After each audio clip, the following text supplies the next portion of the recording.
A geographer explains the phenomena in a frame of cause and effect relationship. जो geographer हैं वो explain करते हैं जो भी facts हैं, उनके जो भी observances हैं, circumstances हैं, उनको एक cause और effect, उसका क्या cause होगा, उसका क्या effect पड़ेगा, उस चीज के relationship के बारे में बताते हुए explain करते हैं. As it does not only help in interpretation but also foresees the phenomena in future. क्योंकि ये उनको खाली इसी में मदद नहीं करता कि वो उस चीज के बारे में इंटरप्रेट कर पाए कि आगे क्या होगा, बल्कि ये भी बता सकते हैं कि अब फ्यूचर में जो है इस चीजों का असर कैसे हो सकता है. The geographical phenomena, both the physical and human, are not static but highly dynamic. अब यही जो जोग्राफिकल कंडीशंस हैं, फैक्ट्स हैं, सर्कमस्टेंसेस हैं, चाहे वो फिजिकल हो या ह्यूमन की हो, कभी भी एक सी नहीं होती बल्कि चेंज होती रहती हैं.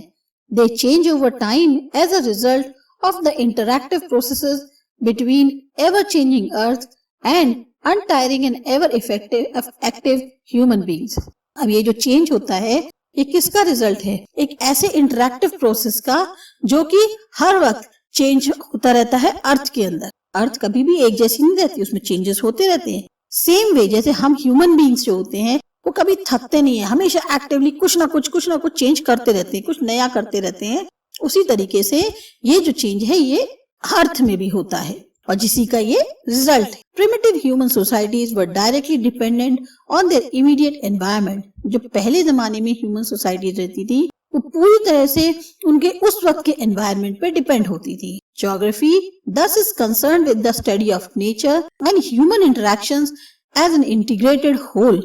इसी वजह से ज्योग्राफी का जो मेन कंसर्न है वो क्या है? एक तो नेचर की स्टडी है, साथ ही साथ ह्यूमन इंटरेक्शंस कैसे हुए उसका पूरा एक ताना बाना है. Human is an integral part of the nature and nature has the imprints on human. अब हम कहते हैं कि ह्यूमन जो है वो नेचर का एक बहुत गहरा हिस्सा है, इंटीग्रल पार्ट है, उसका मेन पार्ट है. और नेचर के ह्यूमंस के ऊपर भी जो है नेचर का असर दिखाई पड़ता है, उसके प्रिंट्स दिखाई पड़ते हैं. Nature has influenced different aspects of human life. Nature की वजह से कई सारी ह्यूमन लाइफ पर अलग अलग तरीके से असर पड़ता है. Its imprint can be noticed on food, clothing, shelter and occupation. उसके जो imprints हैं वो भी क्या कहते हैं, आप जैसे हम कह रहे हैं नेचर के इम्प्रिंट्स होते हैं ह्यूमन लाइफ पे, तो उसका इम्प्रिंट्स का मतलब ये है कि उनके खाना, पहनावा, रहना, काम करना, ये सब चीजें जो हैं बाय नेचर उनको पता चलती है कि ह्यूमन जिस जगह पे रह रहा है वहां के उसके नेचुरल एनवायरनमेंट से वो किस तरीके से चीजों को यूज करता है. Human beings have come to terms with nature through adaptation and modification. अब ह्यूमन बीइंग्स जो है वो नेचर में हर तरह के नेचर में अपने को अडेप्ट कराते हैं और फिर धीमे धीमे वहीं पर उसमें चेंजेस डेवलप करते हैं. As you already know the present society has passed the stage of primitive societies, which were directly depend on their immediate physical environment for sustenance. अब हम ये जानते हैं कि आजकल की जो सोसाइटी है उसने वो स्टेज पूरी तरह से पार कर दी है जैसी कि प्रिमिटिव सोसाइटीज की थी, पुराने जमाने की,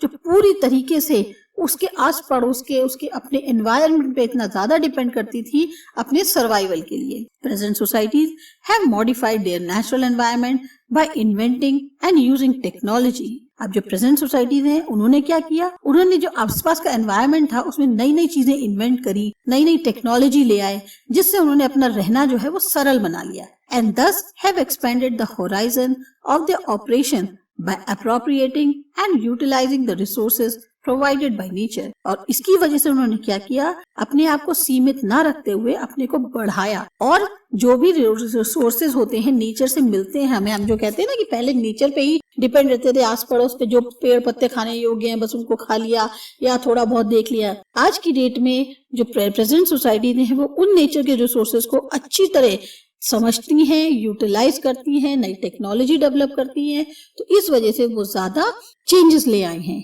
Human beings were able to loosen the shackles of their physical environment with the gradual development of technology. अब जैसे जैसे टेक्नोलॉजी डेवलप होती चली गई जो ह्यूमन बींग्स थे उनको जो एक डर था कि हाँ भाई फिजिकल एनवायरनमेंट में कुछ भी हो सकता है, पता नहीं कैसे होगा, वो सब चीजें जो डर है अब उनकी खत्म होने लग गई। क्यों?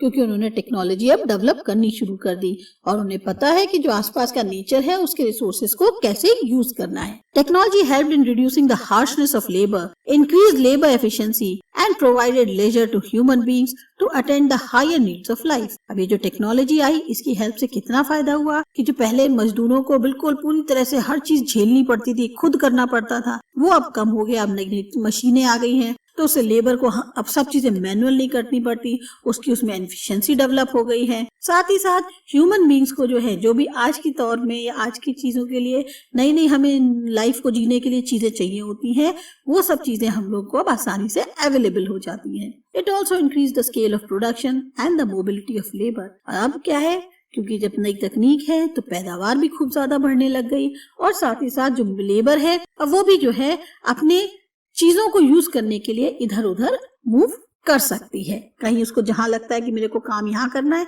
तो वो वहां पर जा सकती है।